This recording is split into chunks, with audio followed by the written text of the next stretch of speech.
চন্দ্রনাথ ধামে অনেকেই উঠেছেন, কেউ কেউ হয়তো অনেকবারও গিয়েছেন, কিন্তু কখনো কি ভেবে দেখেছেন স্বয়ম্ভূনাথ গেট থেকে পায়ে হেঁটে চন্দ্রনাথ মন্দির পর্যন্ত ঠিক কত কদম হাঁটা লাগে, ঠিক কতটা পথ আপনাকে পাড়ি দিতে হয় সেই পবিত্র শেকড়ে পৌঁছাতে?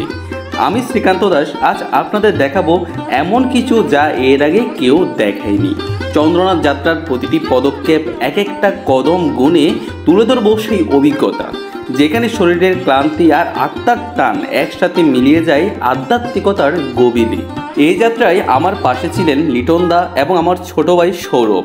আমরা সকাল 6টায় বাড়ি থেকে রওনা দিয়ে পৌঁছে যাই স্বয়ম্ভূনাথ মন্দিরের গেটে, আর সেখান থেকে শুরু হয় আমাদের পদে পদে গড়ে চলা এক বিশেষ যাত্রা। প্রতিটি কদম যেন এক একটি সাধনা, আর প্রতিটি শ্বাস যেন এক একটি স্তবক। এইভাবে আমরা এগিয়ে চলেছি মহাদেবের চূড়ার দিকে। চিন্তায় যতটা সহজ মনে হয়েছিল, বাস্তবে কাজটা ছিল ভীষণ মানসিক চাপের। প্রতিটি পায়ের কদম গুনতে গুনতে শারীরিক কসরতের পাশাপাশি একটা স্থায়ী মানসিক যন্ত্রণা যেন ঘিরে ধরছিল আমাকে। একদিকে চূড়ার দিকে ওঠার কষ্ট, আরেকদিকে কদম গনে রাখার চাপ, সব মিলিয়ে মনে হচ্ছিল এটা শুধু শরীরের নয়, মনেরও এক কঠিন পরীক্ষা।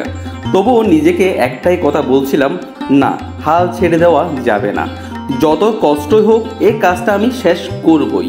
এই অটুট মানসিক দৃঢ়তাই আমাকে পথ চলতে সাহায্য করেছে। প্রথম ধাপে আমরা এসে পৌঁছাই ঝর্ণার কিনারায়। স্বয়ম্ভূনাথ মন্দিরের গেট থেকে এই ঝর্ণা পর্যন্ত পৌঁছাতে আমাদের পায়ে হেঁটে গুনতে হয়েছে 750টি কদম।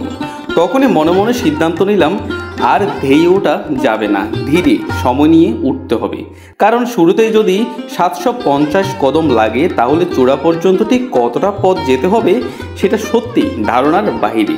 যেন শারীরিক পরিশ্রমের সাথে মানসিক চাপটাও নিয়ন্ত্রণে থাকে। তাই আমি মনস্থির করলাম ধীর গতিতে প্রতিটি ধাপকে সম্মান জানিয়েই উঠব, যাতে এই অভিজ্ঞতা শুধু একটানা হাঁটার না হয়ে এক ধরনের তপস্যা হয়ে ওঠে। এরপর আমরা আরও 300 কদম সামনে এগিয়ে আবার কিছু সময় দাঁড়িয়ে পড়ি, যেন শরীরের হার্টবিট স্বাভাবিক হয় এবং অপ্রয়োজনে ক্লান্তি এসে না পড়ে। কারণ আমাদের যাত্রা শুধু চন্দ্রনাথ মন্দির পর্যন্ত নয়, এরপর আমরা যাব পাতালকালী মন্দির হয়ে হরগৌরী মন্দির দর্শনে। যারা একসাথে এই 3টি মন্দির দর্শন করেছেন তারা ভালোই জানেন এই পুরো যাত্রাপথে কেবল শারীরিক পরিশ্রম নয়, মানসিক শক্তিরও কতটা প্রয়োজন হয়। তাই আমরা সিদ্ধান্ত নিই প্রতিটি পদক্ষেপে ধৈর্য রাখতে হবে, যেন গন্তব্যে পৌঁছানোর আগে শরীর বা মন কোনোভাবেই ভেঙে না পড়ে। এরপর আরও 410 কদম পায়ে হাঁটার পর আমরা আবার একটু বিশ্রাম নিই। যদিও দীর্ঘ সময় বসে থাকার প্রয়োজন হচ্ছিল না, কারণ সকালে রোদ ছিল না, সাথে ছিল শীতল পাহাড়ি বাতাস, যা শরীরকে ক্লান্তির বদলে এক ধরনের প্রশান্তি দিচ্ছিল। অন্যরকম এক অনুভূতি হচ্ছিল যা বছরের অন্য সময় পাওয়া যায় না। যেহেতু এখন বর্ষাকাল, তাই পাহাড়ের রূপ ছিল একেবারে মোহময়। সবুজের ঘনত্ব, ভেজা পাথর আর মৃদু কুয়াশা মিলে যেন প্রকৃতি নিজেই সাধনায় বসেছে। যারা পাহাড় ভালোবাসেন তারা নিশ্চয়ই জানেন এই সময়ের সৌন্দর্য কতটা জাদুকরী।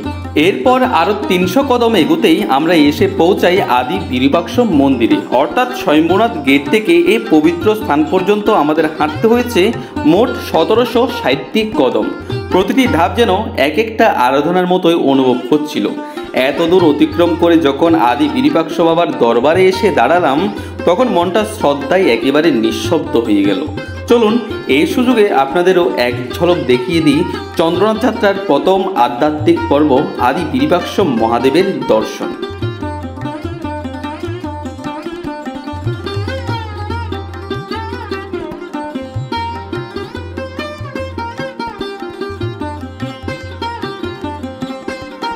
আদি বিরূপাক্ষ মন্দির থেকে আবার আমরা শুরু করি আমাদের কদম গোনা যাত্রা। এবার আর কোথাও না থেমে একটানা হাঁটতে থাকি, কারণ পাহাড়ি আকাশে ভেসে বেড়াচ্ছিল বৃষ্টির ইঙ্গিত। হালকা হালকা ফোঁটা পড়ছিল, যে কোনো মুহূর্তে নামতে পারে ভারী বর্ষণ। তাই আমরা চাইছিলাম যে কোনোভাবেই হোক বৃষ্টি শুরু হওয়ার আগেই যেন মন্দিরে পৌঁছে যেতে পারি। ঠিক এই মুহূর্তেই প্রকৃতি যেন নিজেকে নতুন করে মেলে ধরে। বৃষ্টির আগের পাহাড়ি দৃশ্য, মেঘে ঢাকা শিকড় আর সবুজে ভেজা পথ সব মিলিয়ে এক অপার্থিব সৌন্দর্য ধরা দেয়, যা শুধু চোখে নয়, হৃদয়েও গেঁথে থাকে অনেক দিন ধরে।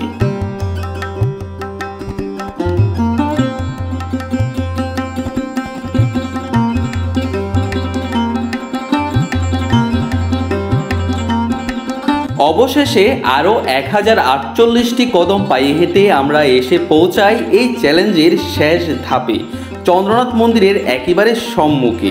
স্বয়ম্ভূনাথ গেট থেকে শুরু করে চৌড়ায় পৌঁছাতে আমাদের পাড়ি দিতে হয়েছে মোট 2808 কদম।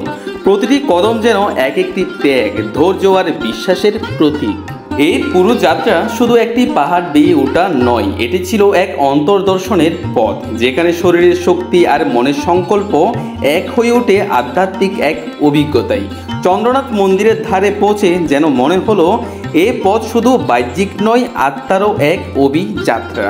আপনারাও যদি কখনো এই পথে আসেন, চেষ্টা করে দেখবেন কদম গণে ওঠার, তাহলে হয়তো বুঝতে পারবেন প্রতিটি পদক্ষেপ যেন পরিশ্রম নয়, এক একটি উপাসনা। ভিডিওটি ভালো লাগলে অবশ্যই শেয়ার করবেন বন্ধুদের সাথে এবং সাবস্ক্রাইব করতে ভুলবেন না। আপনার এক ক্লিকই আমাদের আগামী যাত্রাকে অনুপ্রেরণা দিতে পারে।